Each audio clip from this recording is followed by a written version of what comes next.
After we've gone through and assessed what vulnerabilities exist, we're ready to start piecing together the exploitation of those vulnerabilities. And basically, we're going to take the output from our automated vulnerability assessment tool and any other manual vulnerability assessments we might have performed and look at what available exploits exist. So, we might even have to move into the development of new exploits. And this is where having the thinking outside of the box mentality comes into play. A great example of this are custom programmed web applications.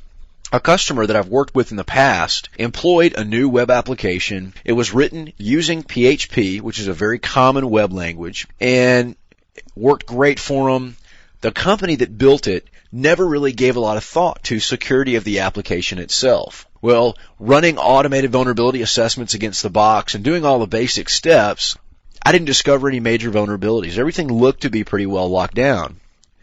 But once I started looking a little bit deeper into the PHP application running on that server, I determined that there were a lot of vulnerabilities that existed, such as information disclosure vulnerabilities, where when spitting back errors, it would actually show me a lot more information than what I should be seeing as a public accessee of the website.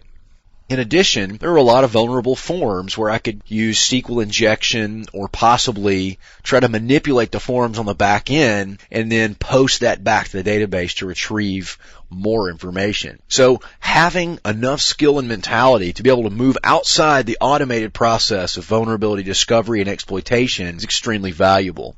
Ultimately, after we've assessed all these vulnerabilities, we put ourselves into place and target the exploitation, we are going to try to gain access to the systems using these vulnerabilities. And that kind of leads us into the next portion, that being penetration and access. And this is where we're using our exploits and our information we've gathered so far to actually penetrate and gain access to those systems. This is where we break the line. This is where going from legal to illegal can happen very quickly. So, assuming you have permission, we move forward based on the previous stages that we've gone through. Basically, everything before this has been a planning and preparation and information gathering phase.